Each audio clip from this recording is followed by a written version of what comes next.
Hey, it's Super Demo Bros, the podcast about video game demos and the bros who love them. That's us, the Super Demo Bros.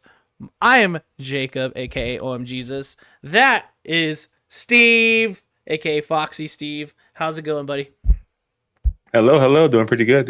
Excited to talk about a bunch of cool video games. You've been absent like maybe the last 2 or 3 episodes. I can't really remember Yes, I exactly how have. long it's been.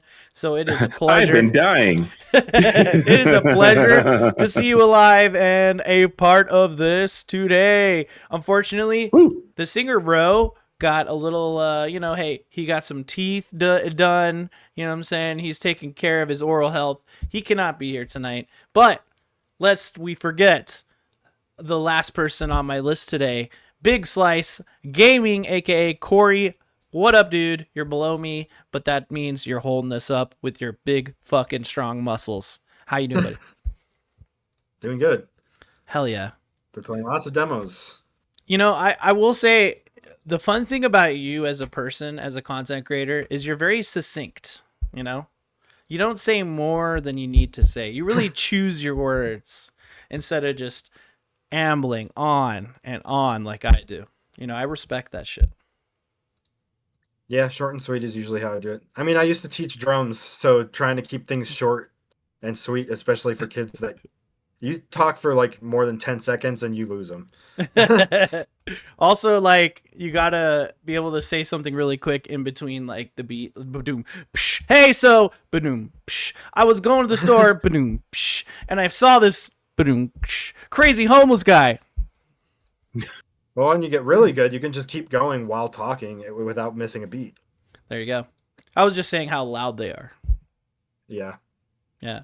But drums are pretty awesome. I like drums in Rock Band. I always wanted a drum set, but they're like loud and they take up too much space. So that's They're all I also have to say very about them. expensive. Very true. Very true. But they're tight. Yeah. They're tight. Guys, we are here to talk about demos. Summer Game Fest season is over. Not really. It's still basically going on, kinda. I mean, all the biggest showcases are over. We did a whole podcast about it. We did all the reactions to the Xbox showcase. Check that out on this channel as well. Neon Pocket Dimension. You can find that all there. But guess what? There's also a sector of games that aren't the big AAA billion-dollar, million-dollar titles on all of those, or with all those game devs who are getting, laid off left and right and stuff. There's also the small game developers making indie titles. And during this time, there's also a lot of indie game showcases. And there's actually indie games that show up at the other showcases as well. So, of course, this is Super Demo Bros. There are demos for big games that we know. What's the shout-outs to Adventures of Elliot? Shout-outs to Onimusha. God damn, Onimusha, so fucking tight. God damn. So good. So good. Had to add it to the games I'm buying in September.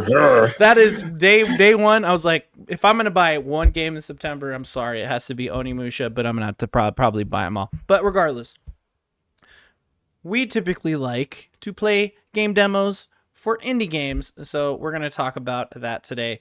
There may be some games that weren't in showcases that we talk about. I'm not exactly sure. It's been a minute since we all grouped up, but for the most part, I've on the spreadsheet added all of the fucking showcase demos I could find from all of the main indie showcases. So you got Xbox, State of Play, Summer Game Fest. Those are your standard ones. Actually, Nintendo Direct just happened yesterday?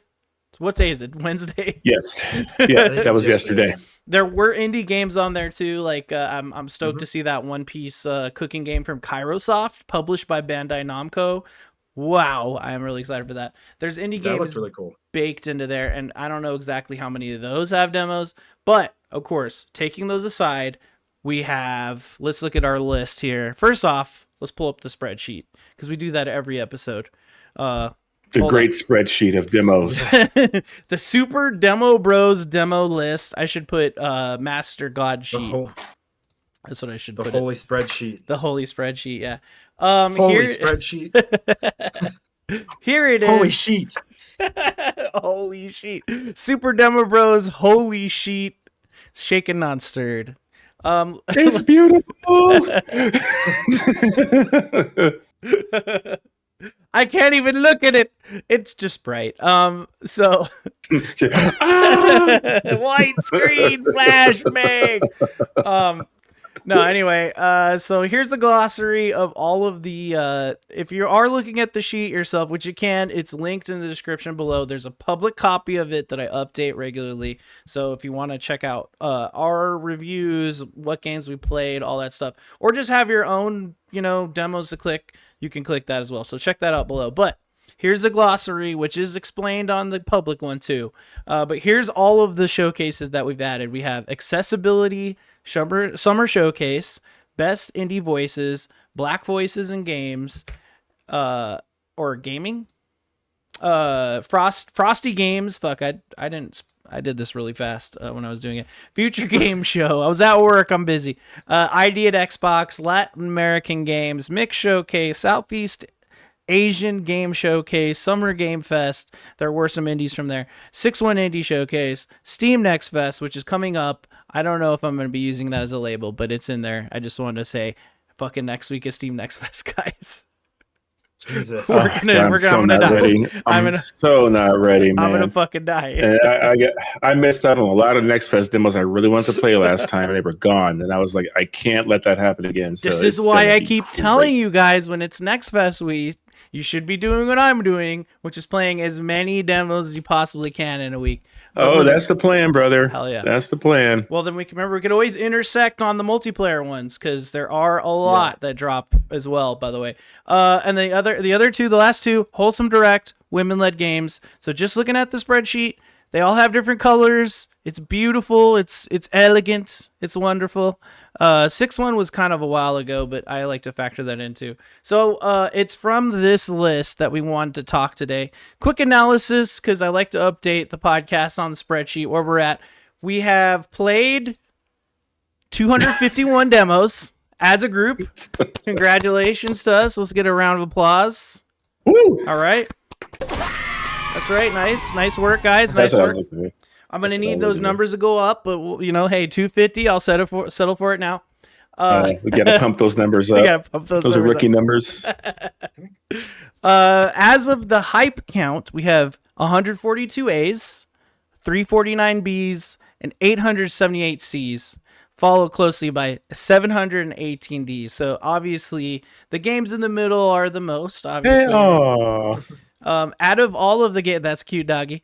Out of all the games, there's 39 Fs, which we do have to play all of those, because those are so bad they're good, or just so weird that they must be looked at and tried. Yeah, people do enjoy it for some reason, seeing me get angry on the internet. So. Looking at the categories, at the top we got 177 horror games, so horror still takes the cake for being the most popular new demo that gets released, followed closely by action at 166, simulation 164. Damn, that's really close. There's a lot of fucking weird sim games out there. Puzzle games took a boost this time, 141, and then our final of the top 5 categories of demos, strategy.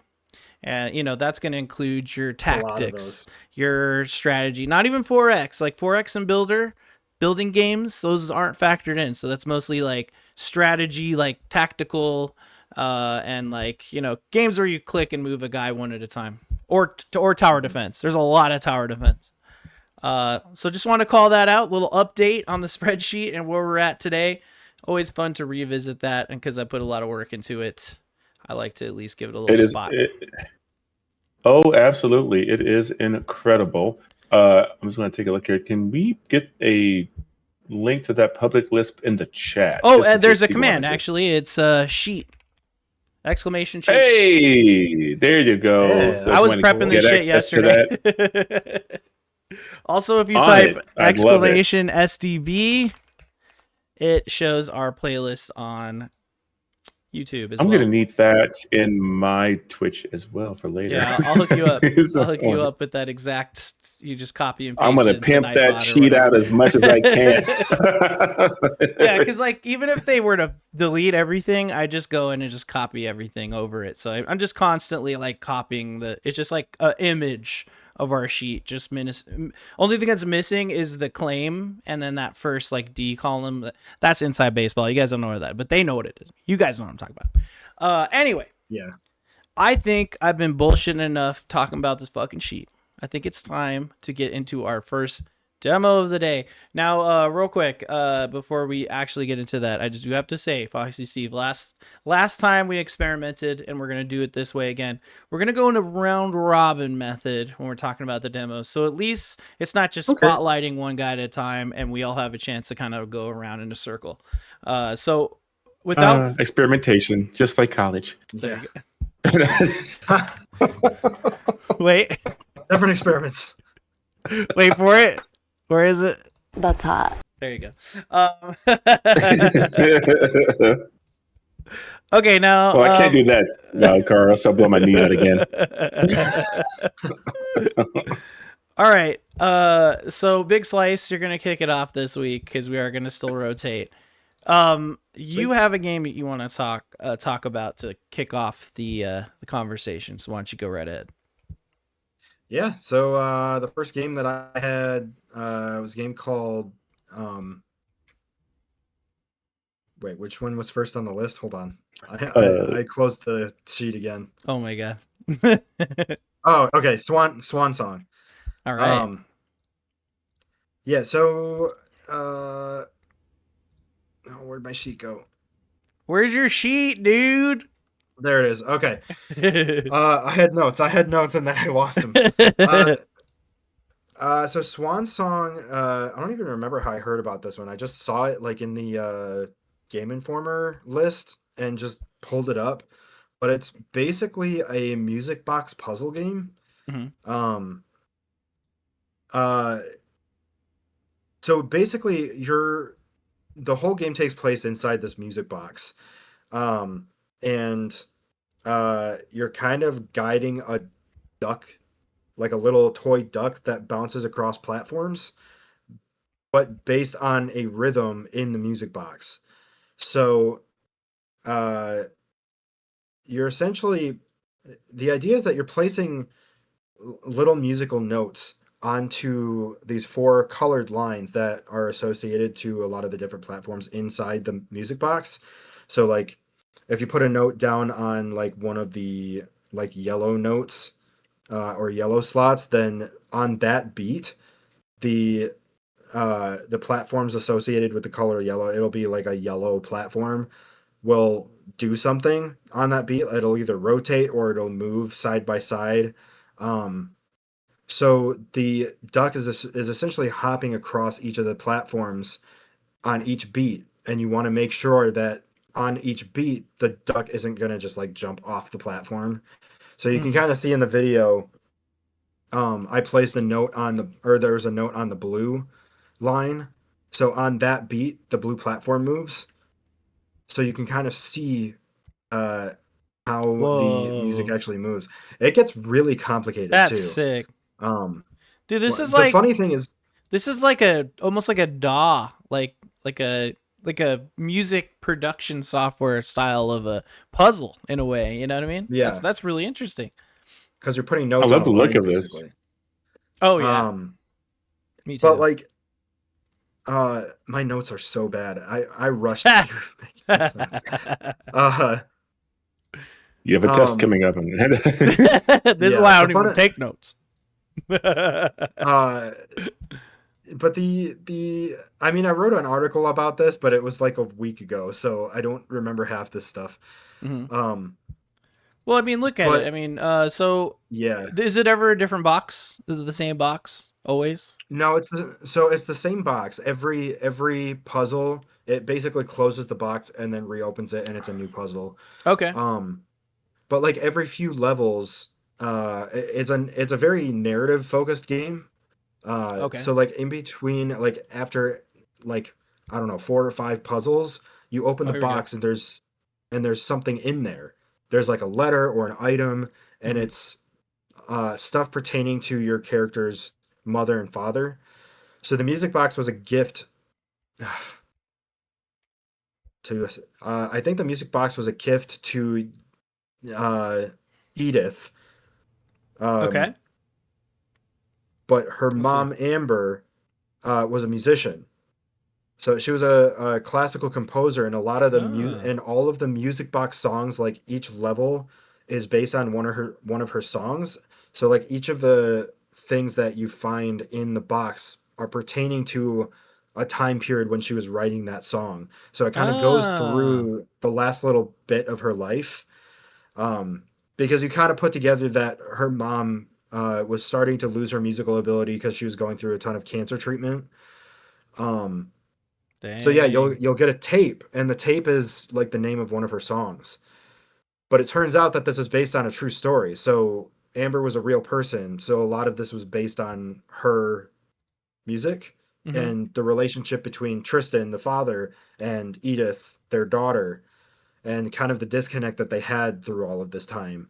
Hmm. Because he wasn't dealing with Amber's death very well, and neither was she. And they just kind of, yeah, the crying cat. That's Um, not that's just not fair. I can't play this kind of game. yeah, but the That's just puzzle, not fair.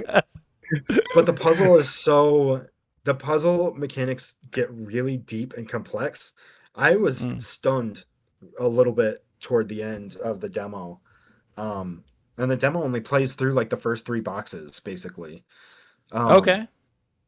so the Hmm. box looks the same, but I think it's like it's each tape is like another music box, and you're like in a Hmm. different setting based on the part of the story. There's Yeah. actually like there's points where you discover like a mirror, and it's showing a flashback to a room of wherever Amber was when she wrote the song. Oh. So there will be like sheet music that you find, a tape, and like a mirror showing where she was. And at one point, like it's a hospital room in Paris, Hmm. because she really wanted to go to like a classical musical festival in Paris. And they took her there.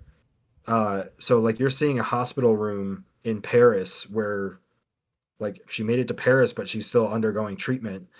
And unfortunately, she passed away. Uh, And I mean Damn. that's kind of where the demo ends, but I'm sure a lot more of the game is about Tristan and Edith kind of reconciling their relationship. Hmm. Obviously I don't know. I didn't play the full game, but there were a couple moments where just the demo was getting me choked up. So it's I would be also a another mess. I fun. can't. Ano- I would be yeah, a mess playing I'm this gonna be a game. mess playing this. Yeah, yeah. Why? Happy Why? Father's Day. Love Amber and Edith. Oh, it was a Father's Day present. I don't remember. Uh, At first, I thought the Happy Father's Day was a part of the Vegeta thing. I'm like, what? yeah, no. No, that's But sad, yeah, man. That's pretty fucked. another fun fact: the full version is supposed to have a a level editor, so you can make your own puzzles. Oh, cool. Yeah, and Nice. that kind of had me excited because I kind of want to mess around with that. Well, look Ooh, at that has I my own sad story behind it too. yeah, the but yeah, shit. it's a fun one, Yeah. for sure. Well, it's a fun puzzle, but also like uh a cool story to be able to experience, especially Yeah. when you know that someone put like their real kind of heartfelt experience into this puzzle game, and for it to turn out as well as it did, and for it to be doing something as unique as it's doing too. I've never played around with a puzzle like this before. Yeah, Um, really interesting puzzle design, and I love music, and like this seems really cool, like the way that they're using different notes. I mean, I saw that there was a set of two notes and then like a single note, and I'm sure it gets more and more complex. I wonder if they use mhm. rests or like, other types of notes, you know what I mean? Like, Yeah, I they don't know. do like eighth It'd be really notes and like interesting. chords. That's Like there's cool. two note chords, like the way you line them up, Yeah. it plays on two different colors at the same time, so you kind of have to figure out like, okay, I need this platform to move here, but it's going to also move this platform. So you kind of have to figure out like when can I make both of them move? Like this one right here, I think that's showing on the video right now. Yeah. Oh, maybe not. There is one where you've got kind of side by side notes there. Nice. Scrubbing. Oh, looks pretty different here. That looked like a cancer patient bracelet. Yeah, great. So I think that's not sad. You kind of get the news that Amber died. Yikes. The fact that they spoiler alert. Happy Thanksgiving, everybody. Yeah. That's kind of all in the demo, and enjoy the mashed potatoes. I'm dying next week. Yeah. It's all your fault. Oh no. Yeah, truly heartfelt demo. Yeah. Wonderful. What a delight. Don't mind my incredible puzzled looking face in the video trying to figure out how to solve that puzzle. You're playing a puzzle game. Yeah. That's the correct face. That's the right face. That's the right face. So like, you got it, brother. That's it. I ended up moving that game over into my priority list. So as soon as it goes on sale, probably I'm gonna buy it. I just got paid today, so I might as well buy it and play it. But I've got other games that I'm playing too. Hell yeah. Awesome, man. Well, thanks for letting us know about it. I do remember, I believe I gave it a B hype. I remember seeing that trailer and being like wowed by the presentation, by the art direction, and like it just seemed, musically inclined. So glad to hear. It's awesome. Let's move on to our next demo. Of course, it's my turn. I want to talk about a little game called Ballgame. That's right. I forget where this was. I'm sure one of you guys can pull up this was the mix, if I recall correctly. That's where I saw that sounds right. I think it was also part of like one or two of the other showcases too, because when I was doing the spreadsheet, like a lot of like several games came up on multiple, but I just decided to leave them where they first showed up, or if it felt more appropriate, This showed it but I feel like if a game shows up multiple times, it's probably worth trying out. Especially this stood out to me because it just looked fun, and whimsical. So what Ballgame is it's a golf game where you're the golf ball. Thanks. And you can you roll yourself with the left stick if you'd like. It is 2D, as you can see, but with the right stick, and there is another control method which it gave me the option, I don't know, like halfway into this demo, to change to that. I felt like I was already dialed into this control scheme, but there's like, if you want to do it like twin stick style, you can like aim with one stick and then use the triggers, but the normal way is move around with left stick. Right stick is slingshot, so you pull back in the opposite direction and let go, and it'll like fire, right?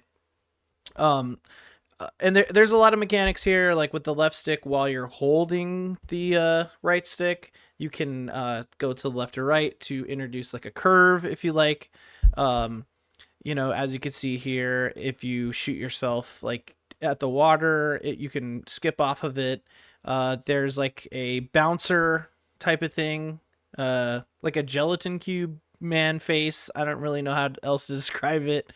But he'll bounce you up. And there's also a way to essentially get electrified to slow down time while airborne to launch yourself in a different direction. So all of those things you're combining one by one to kind of get through these levels. And then once you get through everything, the tutorial itself, like I spent a long time on, then it brings you straight into a golf mode that's based on like strokes, just like normal golf. Except for you can collect these gems that will lessen your strokes, right? So like the guy at the top of the list when you're doing this is getting like 0 strokes but still finishing it, and it's because he's perfectly, you can see it right there, there's like that blue gem. See that blue gem in this area here? When you get those and it scores you Congratulations! Yes. Congratulations! Congratulations. Congratulations. Congratulations. Congratulations. Congratulations. Yes. Love how that's completely Congratulations. derailed. Congratulations. Absolutely.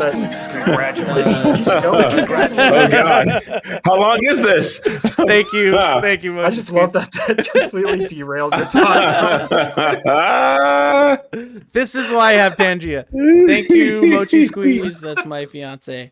Congratulations. Oh, that's fucking awesome. I mean, I saw that someone put that on there. Evangelion. I'm like, oh, I have to put this on there. 16 seconds long, I think. That's crazy. Oh man. So yeah, good times. Hope you enjoy all the content we put together here. Anyway, so yeah, as you can see, the strokes are up there. So when you end it with however many strokes you have, it will take away 1 stroke per gem. She said that was so long. I know. It was super long. I was like, oh shit, okay. But Accolades, hey, you know? that costs bits, and that's the point. You know, you wanna derail me all you want on anything I do. That's why it's there. Just toss a couple bits. Anyway, so yeah, so like there is a traditional golf thing happening here, but it has the quirks of you're the ball, right? So like even though you get the stroke, you could still move, and it's not gonna count as a stroke. The only thing that counts as a stroke is if you use that right stick to actually shoot yourself, right? And at the end of every course, I believe you could just like retry. You know what I mean? So it does have that mode going for it. It's a lot of fun. It's really tough. It had me yelling and screaming. And, you know, like it's always fun when you have a game like that you actually care about and it's kind of tough. And you're like, motherfucker. Yeah. I love the look of this. I love the use of lighting and shadows. Yeah. And color. It just makes it looks so interesting. I saw this. I immediately downloaded a demo. I just hadn't had a chance to play it myself yet, but I am very much looking forward to getting angry at this. I love mini golf. I love mini golf. I usually play it every summer. And heck yeah, this is that an NES controller? Is that an SNES controller? And I just like I just love the vibes of this. I just love the general, like, this has no business. The premise, this looks so good for the premise that it is. Like they put so much work into like just the way their ropes sort of moving around up there and things like that. It's just so interesting looking to me. Yeah, the art design is excellent. Right at the beginning, it drops you into a hole, and then you're like surrounded by like a Game Boy and like all these. It's like you're in a dumpster full of cool like little relics, you know. And it has so much personality and everything. It's really fun. The music itself is well, the sound effects and everything are cool. It's kind of quiet at the beginning, but as you kind of go through the sewer, like, you know, some music starts to happen and you'll get like all the sound effects and stuff. But yeah, you will get mad at this, and that's what makes it, I think that's what makes it fun. It's not like that philosophy game, which is just like a Foddy style experience. It's just troll. This is more of just like kind of tough, fun platformer that's also a golf game. And I'm really super duper into it. So definitely check the demo out for yourself. It's just called Ballgame.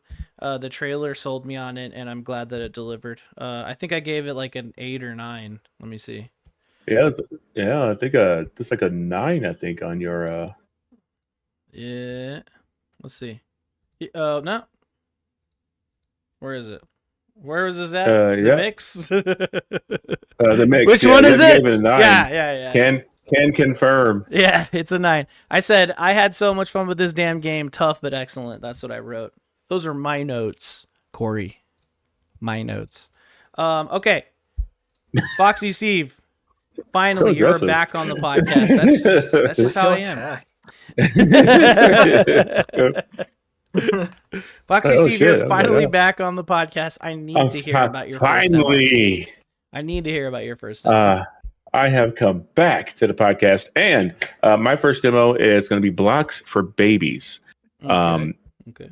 I saw this one at the 6 One Indie showcase, and it's such a cool premise. So the idea of Blocks for Babies is that it starts out like a Tetris game, like your classic kind of a Tetris type of game, but then it combines Tetris with a boomer shooter like Doom. Oh, okay. Yeah. So basically, as you have blocks coming down, you'll get these corrupted ones. And so you have to, once you get those corrupted ones, you can't clear them. Only way to clear them is by dropping into a first-person shooter mode, which turns the entire 2D Tetris field into 3D. And it turns into a boomer shooter where you have to then try to destroy these things with various different weapons and abilities like you would in like an old school Doom, like from like the old days. And then once you're done there, it then brings you back to the 2D Tetris to continue the puzzle. I'm just watching you fuck up over here on your, on your Tetris. Oh God, no one. Oh God, it's a better. I used to be better at Tetris. I swear, I used to be better. I'm sorry. It's such a cool premise. Though I never in my life thought I would need a combination of Doom and Tetris in my life. Until this game came along. It starts off kind of slow. I'm like, okay, but then by the time you start getting abilities, it really picks up. There's also roguelike elements to this as well. Wow. So, every run you'll get abilities that you can unlock as you go. You'll get passives. You'll get things you can activate as well over time to help bring the odds back into your favor. You can get passives that will electrify other blocks to eliminate more at a time. There are some things you use on the puzzle part of it, and there are some abilities you use when you're in the shooter mode, like increasing your speed, how fast you move. That was crazy. That just tripped me out. Yeah, what an insane transition. Like, it's so seamless the way it just drops into this. That one, like, it just wiggles to life and comes at you. Like I said, it started kind of slow, but then I realized once you start getting abilities, you become faster, and the levels become harder, and you get all these different weapons. You get grenades, and so by the time I got into a few runs in, it was so fast paced and so frenetic. So much fun. Then because you're thinking about, even as you're in the Doom like level, you're still thinking about the puzzle you need to get back to. And you have to determine what part of the puzzle you want to attack in this way. Why you gotta do You were looking really happy, dude. I wanted to say don't do it. It's such a cool premise. I love this game. I couldn't put it down. Like, I wanted to just keep going and going. Like, I just imagine the more runs you go on, like the more abilities you stack up from the roguelike elements. So it's crazy they combine puzzling with roguelike with boomer shooter all in this same thing. With kind of a creepy kind of aesthetic too. There's this little baby that you're helping do this.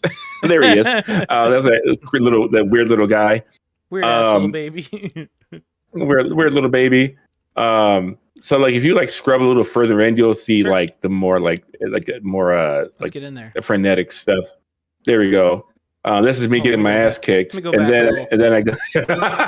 Go back a little. Man, look at him rock. Look at him vibing out over there in the corner. Look at this guy. And so you the more blocks you clear, that's how you begin to unlock your ability. So I have 30 blocks left to clear until I get that ability there, which I believe is a passive. Okay.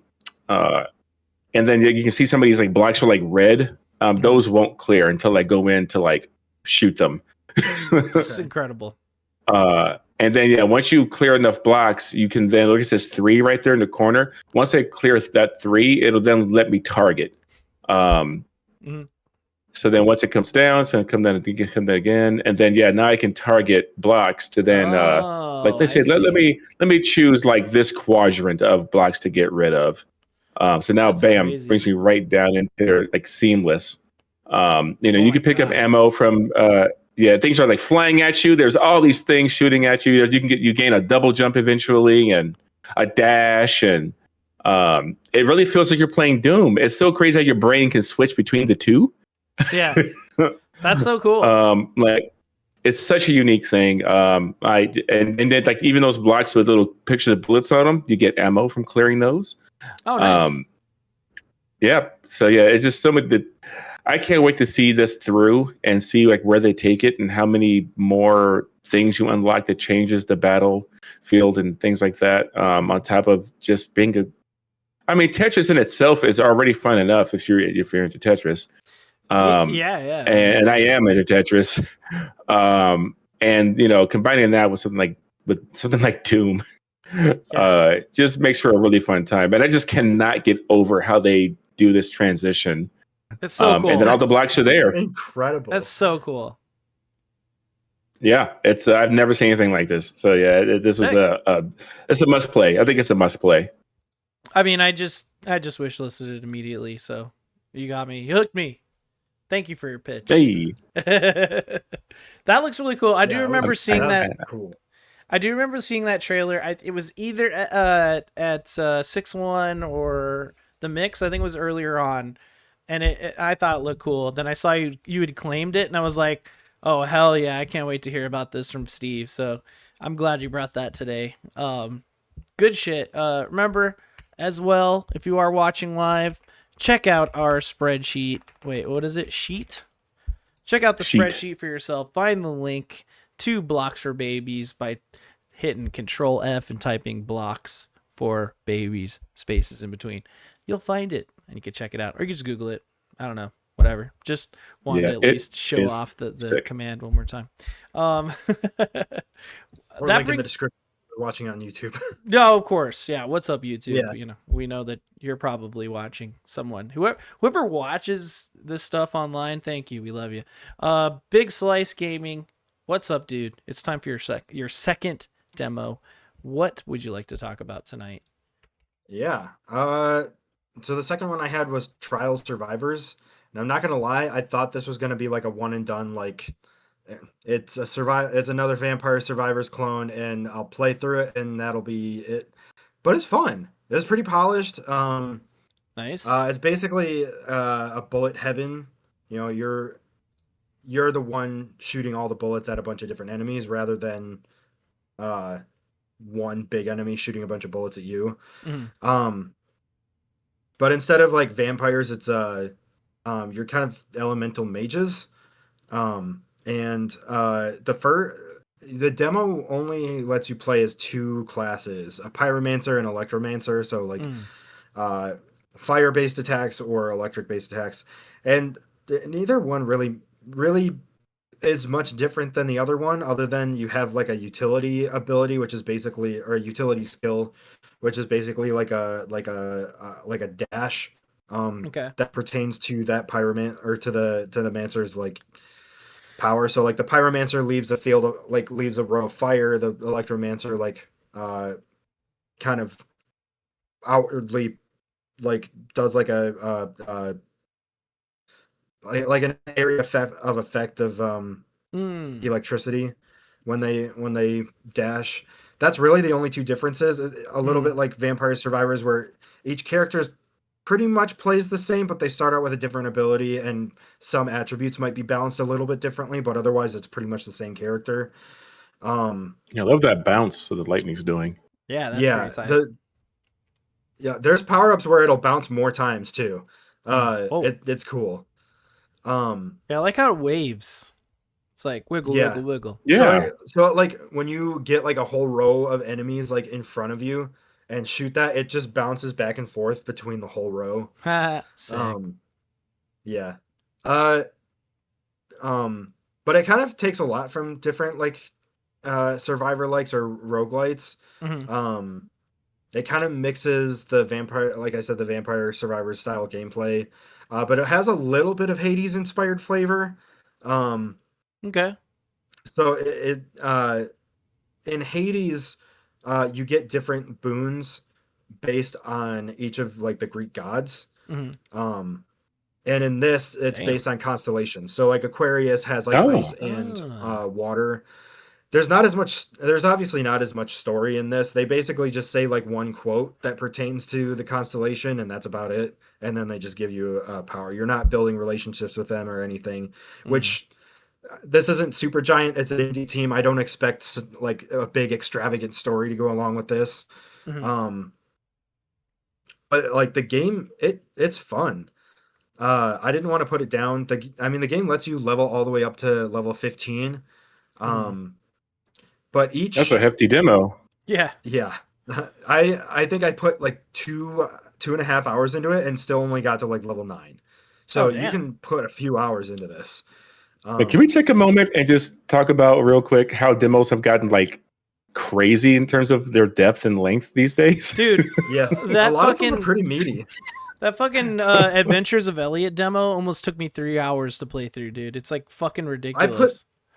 Is it 3 hours? I put 2.5 hours in it and then stopped streaming it. I could Yeah, have finished that demo. You could have finished it, yeah. it just keeps going, dude. And I was Man, determined oh to finish man. it because your Yeah. progress carries over. So I'm like, I'm definitely buying this.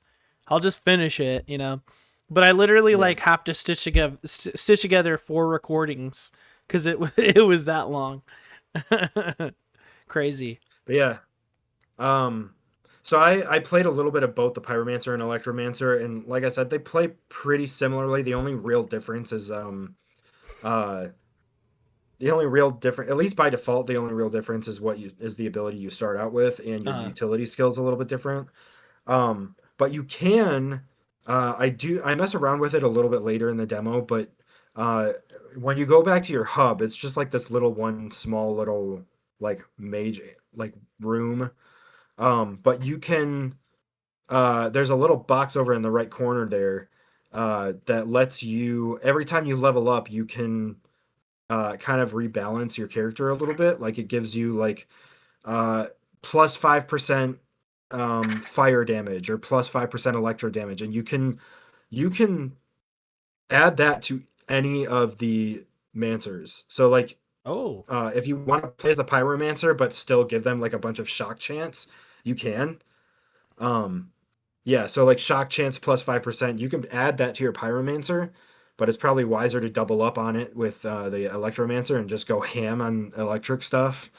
But it gives you a little bit like pyromancer A, and you can make like another pyromancer build, which I feel like as you level up and get much later, you can have like pretty diverse builds for each mage, depending on what kind of run you want to make. So yeah, it pulls a lot from both Hades and Vampire Survivors. Like it's pretty obvious where the influences are, but it's still doing some pretty unique stuff on its own. Like the mission design are kind of, you have different trials.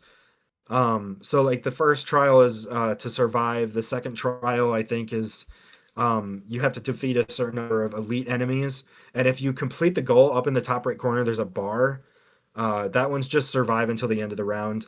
But if you destroy a certain number of elites in the next round, their elite characters are basically like they're just kind of highlighted in a purple aura, and are tougher to fight. But if you kill a certain number of them that the mission is asking you to do, you get a bigger treasure at the end of the round. Nice. Well, doesn't it open that big ass? Doesn't it open that big ass treasure chest and give you a bunch of stuff like earlier in the footage? Yeah. That looks crazy.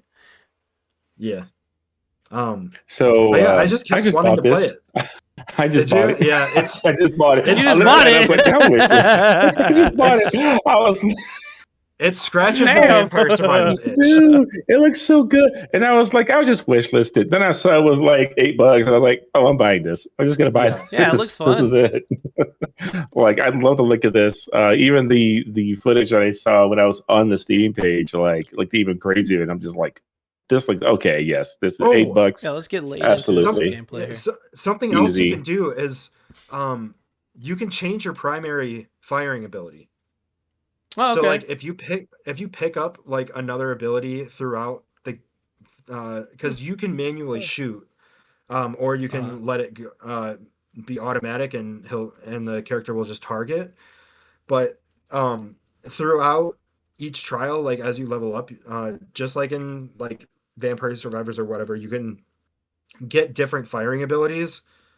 So like even as the pyromancer, you can pick up like a water ball or an ice ball or the electric stuff. The hotkey bar down there at the bottom of the screen. You can switch which one you want to be your primary firing ability, and then the other ones will default to like a rhythmic automatic firing like the rest would. So you can change which one you want to control, that's definitely unique. I've never seen a Survivor like let you do that. Yeah, I've never heard of that. It's cool. That's awesome. This is dope. It's a pretty cool one. Holy crap. I love this. I love the isometric view. Mm-hmm. Love the art style. Love the art direction. Love the character artwork as well. Very Hades reminiscent of just kind of a nice style to it. So yeah, the easiest 8 books I ever dropped on something. The only thing I hope for in the main game is that there are more environments, because in the demo, like, this is the only environment I've seen, really. Yeah. It could be just that I didn't get very far. Well, it could also be the demo showing off only one stage or whatever, you know. Well, I'm gonna find out. That's cool. It's cool. I also moved that to my priority list. So like if it goes on sale, or if I find time to start another game, it's on the list. It is 20% off. Nice. Is it really? I mean, yeah. I think it might be part of the bullet hell sale that's happening right now on. Oh, is there a bullet hell sale? Oh, there is. Yeah. Oh, that's bullet dangerous. fest. I do love bullet hells. This is dangerous. I like my bullet hells. 2 questions. How do we feel about the term bullet heaven beating out survivors or whatever? I like it. I'm cool with that. Personally. I like it. I think it's fun. Yeah, I'm into it. I think it sounds badass, bro. Yeah, bullet heaven. I've just been calling them survivor likes because that's what we've all been calling it, because of Vampire Survivors. But But I do like the bullet heaven thing, like where it reverses the role. It's not the bullets coming after you; it's you shooting out all the bullets against the enemies. Yeah. I think it's a very appropriate term for it. Yeah, it is a ton of fun, and I absolutely love that. The other question I have is, what was it? Oh my God, what was it? Oh, it wasn't a question. I was just gonna say, I also played a Bullet Heaven, and it was called Ground Zero Hero, and that game is wacky as fuck. Just look it up. But that's not one of the games I'm gonna talk about. I am next, so I'm just gonna jump right into it. The next game I have to talk about, as I, of course, save for time here, as I flip windows and all that fun shit, is, of course, the game Colorbound. Is it? I've heard of this. I saw the trailer for this. So I saw the trailer for this game a billion years ago. Okay, like a bajillion fucking years ago, and it looked cool ever since then. What is this game, you asked, Jacob? Well, I would say, hey, it's a puzzle game based around color. Now, as you can see here, there is a white background with a green tree. There's the flag there at the bottom right. Can you see my cursor? I think you can. Oh, maybe you can't. Anyway, I think so. We need to get to the black flag here at the bottom left. Now, to get rid of this green, right, we just picked up the green color, which you could see here at the top left. So the solution is to turn the background green, which then blends the tree into the background and makes it invisible, as you will see. Boom. Which just allows you can move through and get run straight to the flag. Now, That's so clever. That was like level 2. Okay. Now, did I play this all the way to the end? Yes, I did. How long is this recording? A full hour. Was I falling asleep and like stuck on the last 2 or 3 bonus levels? Yes, I was. It was so fucking hard. But at the end of the game, this game is a game of all about logic, framed in a puzzle game about colors. So it's like very interesting and very cool. So as you can see here, I'm trying to solve this puzzle. The tree itself here. Hold up. That is so interesting. Yeah. I decided to make it yellow, or I have a yellow paint, so if we fill it in, it'll become colored in, because it's a different color than the floor. I think, like, sometimes I'm solving these thinking like, wait, what did I just do? Like, what's going on? It's definitely mind bending. It's definitely trippy. But like at first it's really giving you like 1 or 2 colors. Toward the end of the demo, it's giving you so fucking many. Like here, yeah. This one took about a bajillion years for me to figure out at the end. So at the beginning of this, if I can find it, hold on. Yeah, here. Okay. Yeah, because I loved this so much. I found all the llamas. There's like bonus llamas in the levels that you have to like fall off the edge or go like out of the boundaries of the level to find them, but like there's something there because you can see something lower or you can like hear something. And when you find the llamas, it unlocks more levels, basically like the bonus levels. So I'm liking that it's level based because takes all the thought out of it, right? Like a good puzzle game to me. Sure, sure, we all love an adventure game. We all love like, a platformer that's like open world or, all that type of shit. But like for me, sometimes a good puzzle game or a good challenge game is just, you're just going through a list of levels, dude. And this is definitely doing that, which is to me is like more accessible and fun. No big deal. But here's like one of those super crazy bonus levels. So how many colors do you count? 1, 2, 3, 4. So yeah, there's 4 different colors, and there's all these different platforms that are all different colors. So you could choose to change the color of any of them. You could choose any of the colors you have to pick to color things in. But essentially to solve these puzzles, you have to figure out the correct order in which you are coloring certain things so that you're erasing stuff, and then you go back and then you make it reappear. The blue colors make things heavy, so they drop. I just changed that thing blue. It's like... Yeah. See right there, I just did it. Like, so the first time I colored it blue, it didn't fall because it was connected to something, right? Right. But when you turn shit blue, it makes it fall. But then because I made that red, it made the red bottom disappear and everything fall because it's all blue. So you have to figure out this crazy ass puzzle here. It's like I was sitting there, Steve. I spent 20 minutes on this one puzzle, over and over and over. Anytime you could like, it reminds me of Video Editor, where I'm just like, yeah, exactly. It was exactly like that. If you press Y on the controller, it'll like rewind one step of whatever you colored, right? But like, okay, I think it also teleports you to where you were standing when you did it. There is like sort of a slight platforming element to this too. So it's not just like painting stuff. It's also jumping around. Like this one fucks me up. This fucked my brain up, bro. Like I tried so many different things. Like looking at the colors here, it's like it. See, look at, I just resized it on accident. Oh no. God damn it. It's God over. Damn it. There you go. Did it work? Oh, well, now it's off screen. You gotta crap a little bit. Oh dear. Dear. Watch it disappear and then reappear correctly. Oh, that's great. Here, let me move it up. There, it's like it never happened. Anyway, point is, Never happened. Here, it's because I tapped one button on my keyboard. So yeah, this is like what it starts with. You start with these 3 colors up top. There's only one color you can get here, right? And you have to figure out the order in which to paint stuff. So like the background's already yellow, right? So we can't paint the background. We could paint any of these platforms yellow, right? Which will make them disappear. We can also paint stuff like either the teal, like if I painted this blue one teal, the teal one or the teal one and that one would essentially connect. So whatever I color one of them, it would color both in. You know what I mean? And so on and so forth. If we make the background red, the bottom one disappears, right? If we make it the background teal, the teal one disappears and the blue one drops.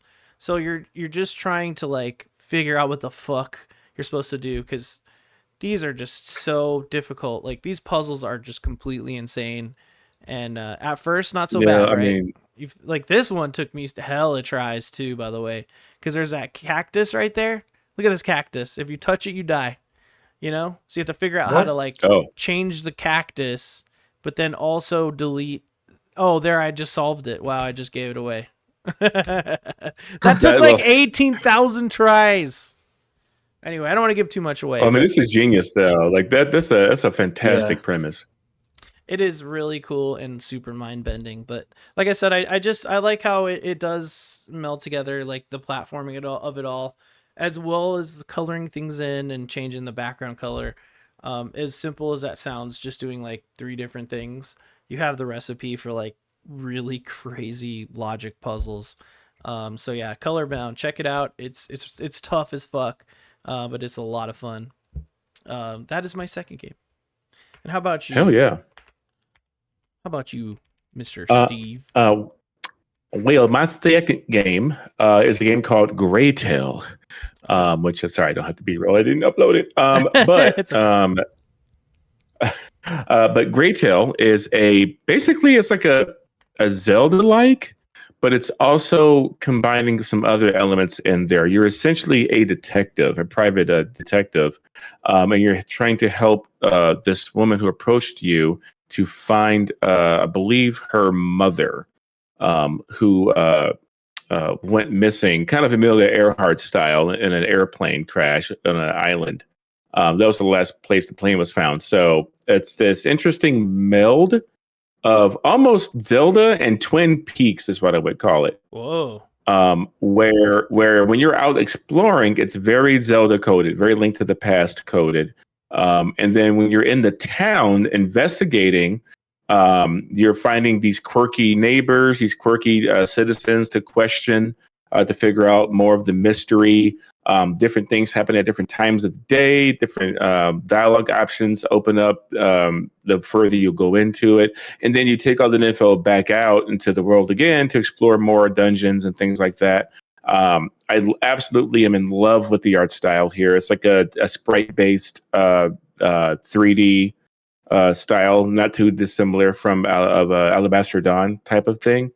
Yeah, it looks very Pokemon. And I love it to me almost. Yeah, it's like Zelda or Pokemon. Both of those. It invokes both of that kind of thing, and I just love the overall package. Really, it's something I've never quite seen before out of that gameplay style, where you're also doing this story where you're uncovering a mystery and speaking with people, and again, very Twin Peaks in the way and how quirky and what's the word I'm looking for? Surreal Okay. it can be. Nice. Yeah, and I love and the dialogue is great. I love the banter between the detective and the we can't remember her name, but the detective and the woman who hired her. It's a fun time. It's definitely a fun time, and the use of the use of different abilities to get to the dungeons is really clever and stuff like that. I think this is one to keep an eye on. I think it's going to be a major thing when it comes out. Sick. Oh, I need to wishlist that. I'm not in my account on Firefox. Go ahead. Sorry. I already have the demo in my library. Oh, snap. Apparently, because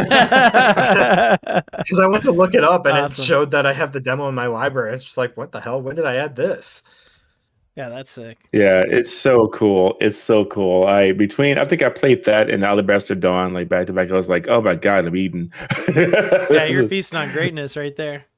Holy shit! The only thing that would make it even, to continue that trend is to play that Adventures of Elliot demo. Similar vibes as well. Yeah, which I didn't even know. When I first heard of Adventure of Elliot, I thought it was like, oh, another Octopath turn-based thing. I didn't know it was like a Zelda type of thing or something like that. I was like, oh wow, okay. Yeah, I would say I thought it'd be more mana-like, and it's more Zelda-like than anything because you have a boomerang and a bow and a sword and a shield. Bombs. You get bombs. You know what I mean? I'm like, oh, this is straight up the Square and Enix Zelda. But it's very story-focused. So you got to check that out. I'm just throwing that out there.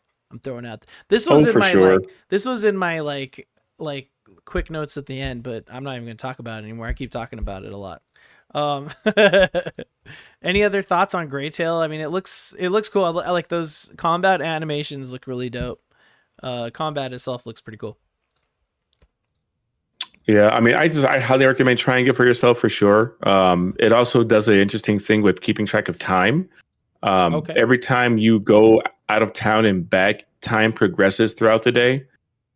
So if you leave out of town in the morning, then you come back and it's the afternoon. You go back out and you go back again, it's night, and then the town is in different states as you do that. And I don't know if you come across other villages or towns as the game goes on or not, but just from the little bit that I got to see, I can't wait to see where it goes, where that story goes.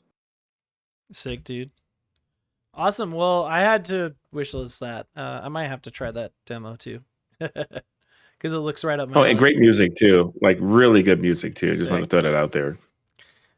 That I can always like I can always appreciate that because I played a billion demos and there have been a lot that are I'm just like, man, where did you who did this music?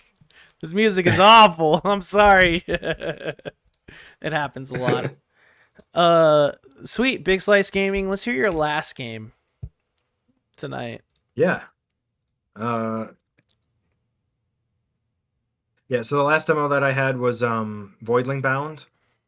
My notes on this weren't as thorough. But yeah, maybe it's actually better. But yeah, I basically it just kind of looked like at first it just kind of looked like a Pokemon clone. It's not. No. We're not going back. Sorry. Fucking lost. Because he lost his notes. Yeah, I keep losing my notes. But yeah, I kind of was I was kind of comparing it between like Monster Hunter, a lot of creature collector games, and Spore of all things. Wow. Okay. You guys remember Oh that wow. one? Yeah. What a pull. yeah. Yes. Or Big time. yeah. Will It's, Wright, I believe.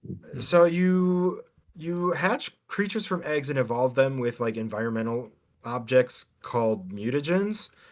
I will say the game crashed like immediately when I started it, but it ended up running fine after that. My computer's a piece of garbage at this point, but I mean after the crash, it didn't have any other issues after that. But yeah, so basically in the game's universe, humanity's sort of thirst for resources kind of destroyed countless planets, which sounds about right. Makes sense. Yeah, sounds about right. Leading to a plague of sort of corruption across all the planets called the Legion, or the Legion, like a blister or whatever it's called. Legions. Oh, the Legion. Yeah. Like to the point where human weapons, planets covered in bunions. Oh, that's gross. Basically, the story premise is that human weapons no longer worked against the Legion, but in the discovery of voidlings, they had something that would work against it. And that's just kind of the brief intro to the story before it throws you into the tutorial. So the tutorial has you going into like this little, it's kind of like a terrarium, but it's called the vivarium.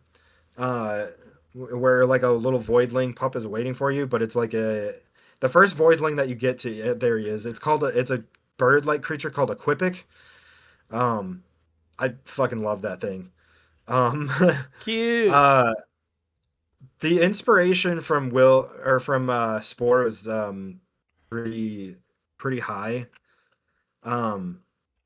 But yeah, so you meet the Quippic and you immediately like have like a mental connection with it, which is what this chair does in the video. Mm-hmm. So like you're mentally going inside the Quippic, and then you're going down to the planet to play as the Voidling, to play as this Quippic. And then it turns into a shooter where you're just like trying to clean up all these like blisters around the planet and stuff. Like you're just shooting this acid thing out of the bird. Sick. Yeah, I didn't see that coming. Yeah, so this is shooter coming out of it. So that's where it's like. That's kind of where it's like. That's where it's a little bit like Monster Hunter because it's mission based. You go into the area, you're trying to clean it up, and then you fight like this thing at the end. It's not Monster Hunter in the sense that you're hunting down a specific monster, just in the mission design sense where you're going down, you have a specific goal in mind, and then you go back. Yeah, but this is where you said it's kind of like Spore, right? Because in Spore, there is like a phase of that game of the evolution of your species where you're like, it looks exactly like this. Basically. The art style, the animals look pretty similar. And the way you level up is like evolving each of these creatures. So you have like the base creature, which is like straight out of the egg. Um, and so I go through this mission, and it ends with like a boss fight called the Greater Festering Hive. You're basically just fighting a big monster. And it's basically just like a bullet sponge. You just keep shooting at it pretty much. Um, the boss design's not super unique in that sense. It's a boss fight. Um, but when you get done, it gives you the tutorial or the walkthrough of it's called the evolution chamber. You take your creature there, and you basically level it up with specific mutagens, which are based on different elements. So like you've got a pyrogen, you've got the one I leveled it up with was an organic one. Mm-hmm. And it branches into two, like each element gives you an opportunity to branch it into two different evolutions. So one is I chose the tropical one, and then the other one was like like a forest one or something. Um so like the forest one. So and then physically they change based on how they would evolve in that environment, and that's where kind of the spore inspiration comes from. Oh, And then their abilities are based on that, and it branches it like at some point later in the demo. There's something called the Voidpedia. It's massive, like different creatures and different evolution types and different environment like environmental evolutions and on top of that there's like a bunch of different abilities that you can level up. It's damn. pretty it's pretty sparse. Um which I was not expecting. I thought this was going to be like a simple like you play as an animal, you level up and you just go through. It's kind of crazy. Like Yeah, this seems nuts. I want to play a lot more. And yeah, there a second creature that I got was called a Gillick, and that was the Voidpedia that it just showed there. Those are all the different types of evolutions that you get just from the Quebec. Wow.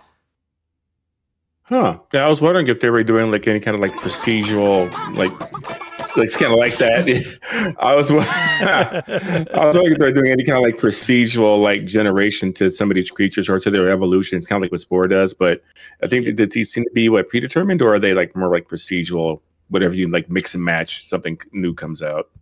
No, it seems pretty procedural. It's like each one has like specific two branches based on how you level up, and then each of those evolutions branch off into two more. And I think there's an end of the line at some point where you max out the level up, but there's like different branches based on the elements that you give them. Uh, I don't I don't think it's procedural in any way. It's just based on, all right, I'm gonna give it the organic uh mutagen, which gives it these two branches, the forest and whatever the other one was. And then if I give it another organic one, it'll level up to another one. And so I think they're all like deeply, like deeply uh, uh, predetermined.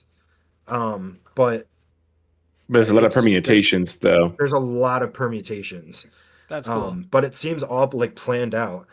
And the cool thing is, like toward the end of the demo, it talks about it kind of gives a tip based on like each mission will have like a list of like suggested attributes that you should bring along with you. Mm. Sorry, my throat's getting a little dry. I don't have water next to me. Oh no. Um, but there's each mission kind of has like a suggested uh loadout of what you should have. So like you should have a creature uh a lot of organic abilities like poison stuff or a lot of fire stuff or cold stuff. So like Hmm. you can have like a bunch of different voidlings with a bunch of different evolutions and environmental stuff. Yeah, like that one is suggesting like organic or pyro. Um, so you can have like a bunch of different permutations of different voidlings to take out with you and level them up. This was another one I just did not want to put down. Like this is another one that I really, really want to play. And this one and Trial Survivors both, after I put the demo out, they're getting a little bit of attention. So I think a lot of other people are kind of wanting to check these out too. Like these were a couple of Nice. hits. This one especially, I really want to dig more into because it also doesn't feel like um I'm always not really turned off by Pokemon games. It's just like I want to get into a Pokemon game, but there's just so much. Uh and this feels like a little bit like you still have all these different permutations and like creatures to train, but like it's also not like an overwhelmingly large uh Yeah, RPG that you really have to dig into. It's something it's that you more can manageable. do a couple missions and move on. Yeah, it's But it also does a seem like there's completely a different big type of game too, right? Like yeah. Pokemon is going to Yeah, be because it's like not a your creature trainer. You're playing as the creature. yeah, you don't have to grind in an RPG with a Pokemon every for like hundreds of hours, Right. which is why I stopped playing Pokemon games. Yeah, like I'm Yeah. impressed with the sheer scope of this. This looks cool. Yeah. Nice. I was not Yeah. expecting It's that. Yeah. yeah. It's pretty dope. Hell yeah, check it out for yourself. Voidling Bound. Remember, all the demos we're talking about, of course, you can find in the description below. Wishlist them if they look cool. Try the demo for yourself as well. I am going to briefly talk about AGP XP. Oh, wait. Which one is it? There it is. I'm like, which layer? Anyway, this is like Wipeout, guys. I'll just come out with it. It's basically the Wipeout game. But I played a few of these demos last night. I thought that Oh the my menus are god! really Yeah, that interesting. looks. It looks Just sick, looking right? at that car alone. Just Right? Yeah, looking it at that straight up car looks like alone. Wipeout. Wait a minute. Oh hell yeah. But also just that animation walking in, like it has you kind of like go in and then the screen comes up and then yeah, here's the actual game in action. First off, Ooh. looks gorgeous. It's incredible. This game, at least for the demo, from what I understand, is not a racing game. It's more of a time trial style game. So it's almost like a Oh, speed runner, right? So if you like okay. games where you could get a bronze, silver, or gold based on how fast you do it or how great you are at uh, doing the track. This is the game for you. However, do I wish that there was also like traditional racing too, with more wipeout type of stuff, like with weapons and whatever? Yeah, that could probably be pretty fun. But for what it is, it's really awesome. It looks great. Another drawback of the demo, there's only music for like the cutscenes. There's no music whatsoever when you're driving. So I guess it's cool because you can play your own music, and that's fine. Um, Mhm. but those are like the only two things I could think of that are slightly negative. The game itself is a shit ton of fun. I was like obsessed with trying to do better every single lap or every single attempt. And so like a challenge game like that will always like hook me where I'm like, I have to try that one more time, and you try it 100 more times. So having a lot of fun with that. There's a ton of mechanics in the game, so it gets very complicated and confusing. So for instance, you use the trigger or the shoulder buttons to do a dash to the left or right. So as essentially like if there's like a wall coming, you could dash to the left and dodge it. If there's like something you need to dash to the side to get quickly, go back and forth into, like as you can see here, you could do that. Because it's a single player game, when you are about to do those dodges, if you press and hold it, it'll stop time or slow down time for you. There's also like a jump mechanic on certain levels, like right there. Yeah. So if you find like the gravity spots, you can see me crashing into the walls. I suck. uh you could jump and then use the dodge to change the track to flip to the side or flip to back down to the original orientation. And every time you do that, you get a boost. And then also if you change elevation, like if you launch off something and then you tap A, you'll immediately drop and then suck to the right there, like I just did it. You'll suck down to the track and then you'll get another boost. And then you also just have like a boost on your B that is just all on a cooldown. So like you're using all these tools to try and do these laps as fast as you possibly can. And then when you mix it all together on like a real track, it starts to get really fucking crazy. But I Dang, will these say, like, tracks are gorgeous, man. yeah, I was about to say, like, graphically, this shit looks cool, right? I mean, Yeah, looks pretty it looks amazing. pretty incredible. Once you get past like the tutorial stuff, oh, there I go crashing again. Once you get past the tutorial stuff and it like launches you into the actual course, there's this whole thing where they're like, Here I just showed it right here. Oh, here's the course. It's on the moon. You know what I mean? And you have like a shot of the Earth in the background, and I just think that's really cool. But yeah, overall, a lot of fun. Demos absolutely free. If you miss games like Wipeout, even though you're not like racing per se, um, you'll get a kick out of this. Also because it's like a speedrunner game, much like Neon White and any game that came after it that is a challenge speedrunning game. It'll put your score against like your Steam friends and the people online and like give you a ranking. So there is that like social aspect, which is always fun with these. But overall, I thought it was really cool. I had this connected to my 4K TV downstairs. I played on the couch and I was like smiling the whole time. Uh, Badass game, dude. AGX check that out for yourself as well. That's my last demo. How about you, Mr. Steve? Well, my last demo is a little something called Nitro Gen Omega. Ooh. Yeah, this is a how do I call it? I guess it's a turn-based strategy robot fighting game. Oh, right. Yeah. In a way, it's like a very mecha. If you're into things like Gundam or old school anime or Power Rangers or Voltron, it's that type of vibe. But rather than it being like a strategy game where you're looking at the battlefield like in a tactics game or something like that, the combat is all based on a timeline instead. And when you basically set your actions up on this timeline, and as they play out, you get to actually see it play out in anime form. So it gives it this very cinematic aesthetic to it. It was very addictive to play. What about this character creator? Can you talk about this for a sec?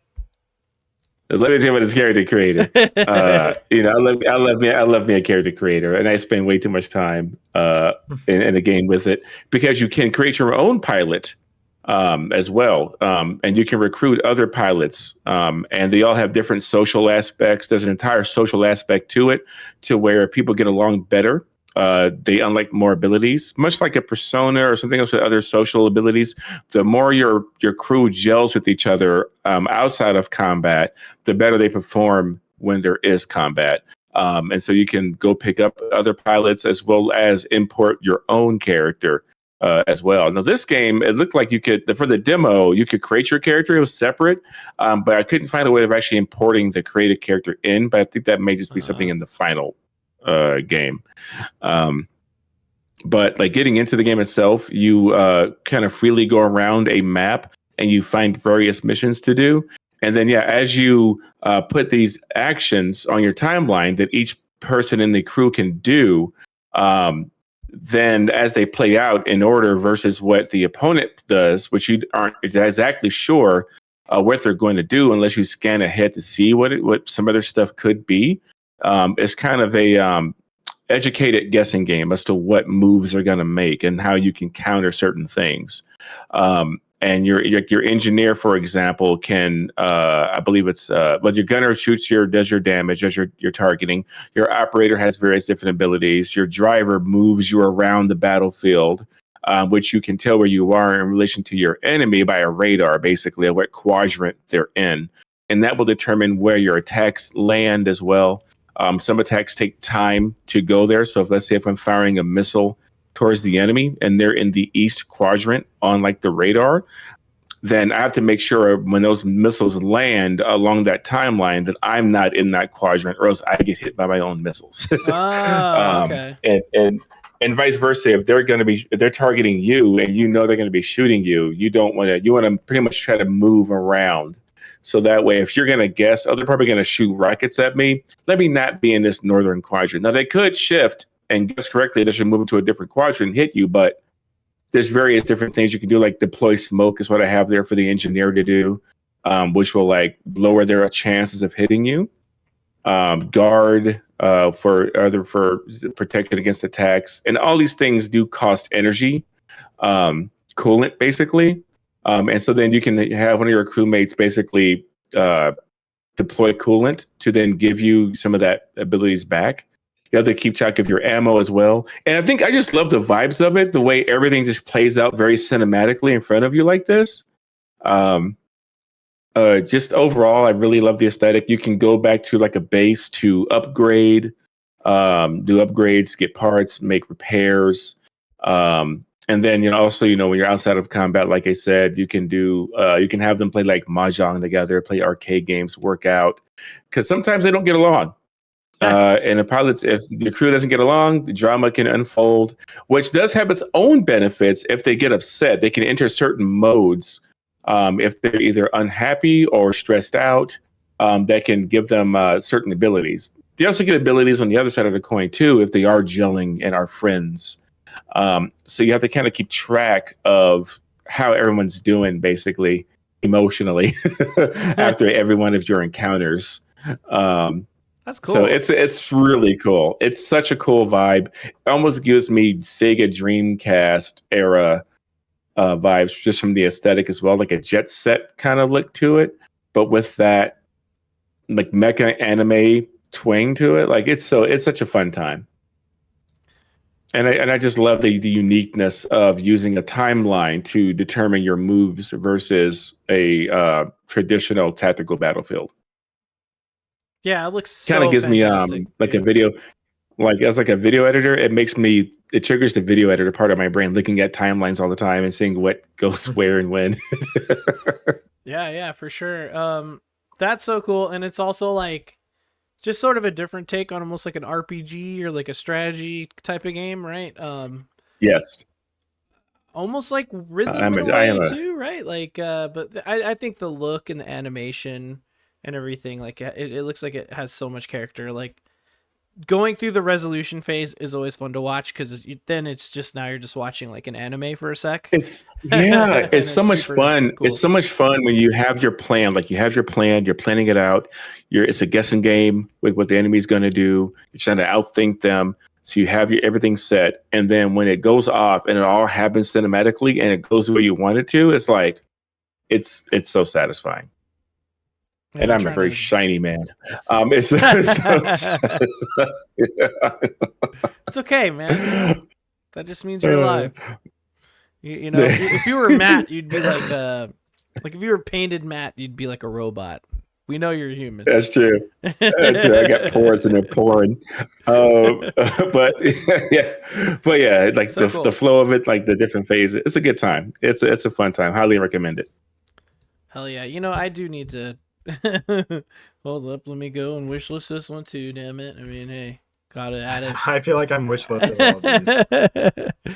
I keep my Steam open, man, during these podcasts, so that way I can, I can see what's up and get things wishlisted. Yeah, I have it over here on the second monitor. How real quick, what's everyone's wishlist count right now? Mine's 637. Oh God.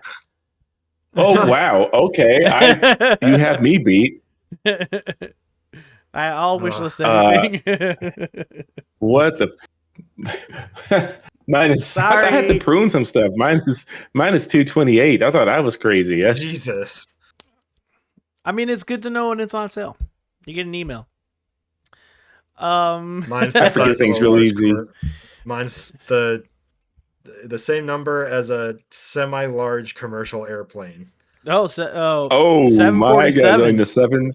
This beat me. This man beat me. I gotta step my game up. Well, although, we're doing it now. Every day I get like a wish list sale alert with like 14 games in it, and I'll go through and go, I'm not interested in this game anymore. I do remove some sometimes. Remove it. Yeah. These days I know am I ever going to actually play this or buy it?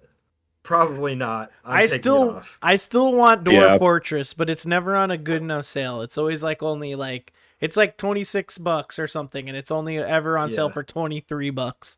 I'm like, just go under 20, and I'll probably buy it. Awesome.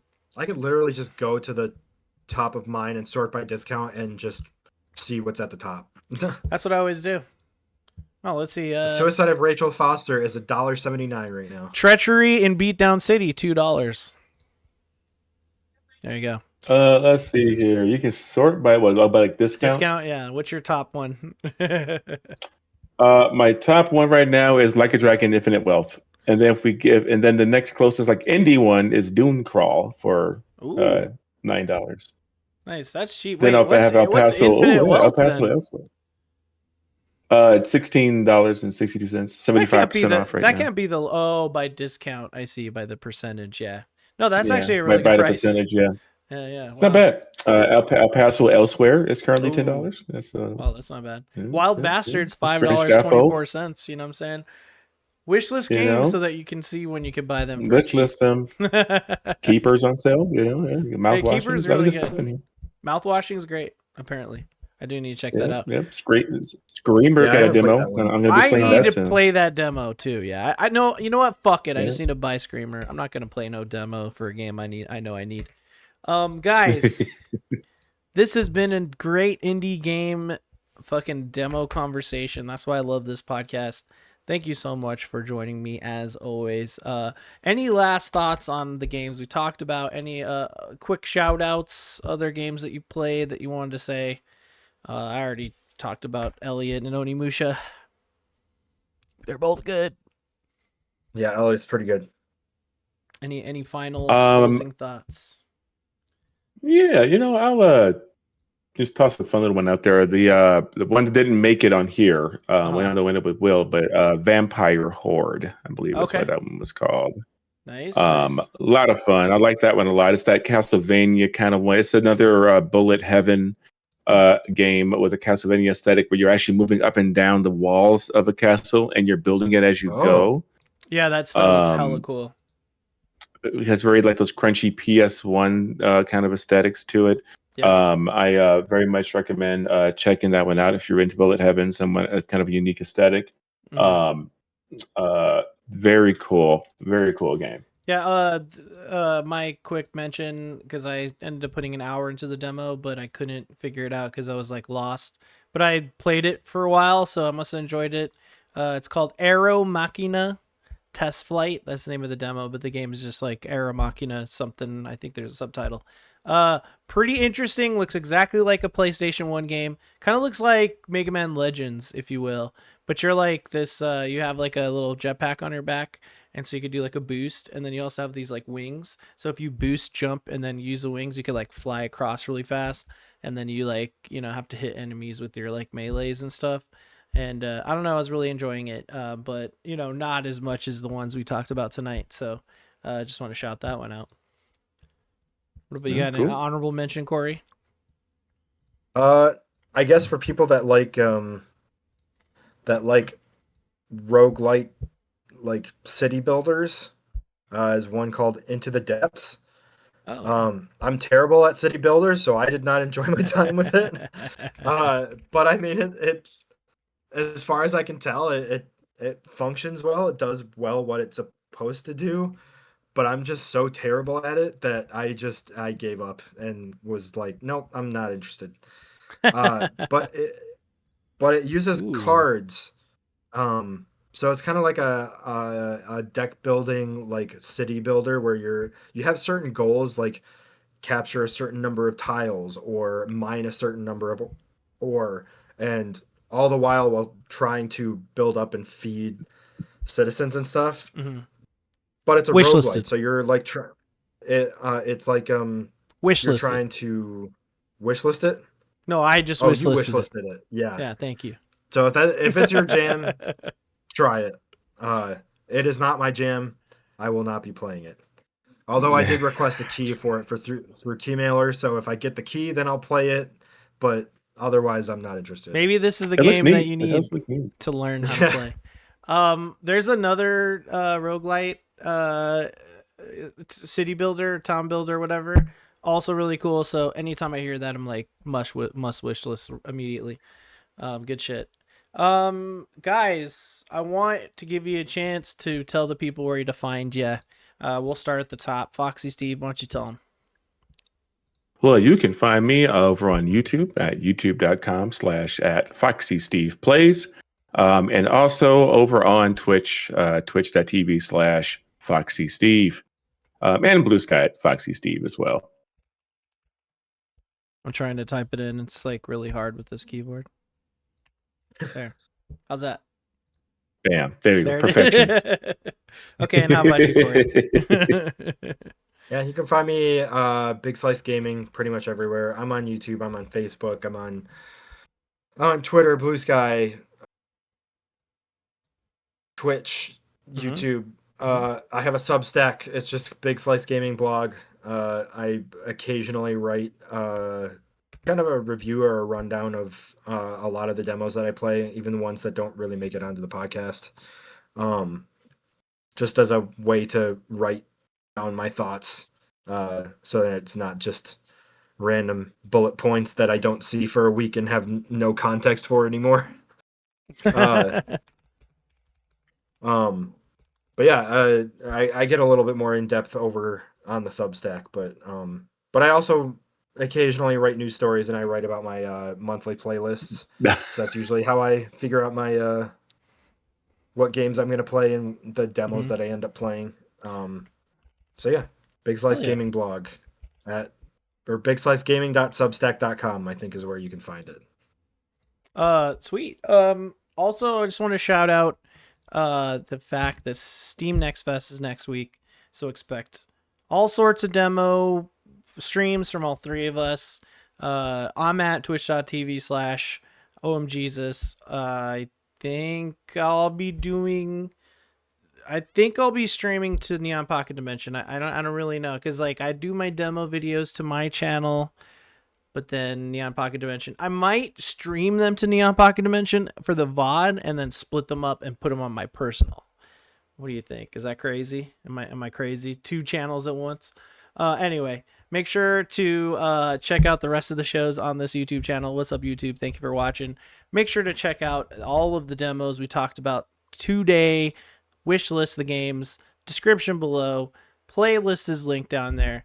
So are all their socials. So are all their Twitch channels. Follow us on there. Get ready for next week. Steam Next Fest. How many demos do you guys think I'm going to play next week? Give me a number. 80? Okay. I'll do 81. I'm doing 81. Let's do it. How about you, Steve? You gonna try to beat me 82? No. I don't have. I already can tell you I don't have that much energy. But yeah, I might not make definitely it not 80. I don't know. We'll see. Hell yeah! So I'll do my best. I could probably hit 20 if I stream every day. Fuck yeah! All right. Well, we're gonna put a number. We're at least gonna hit 100 between us, I think, and that's all that matters. I think we could probably do that.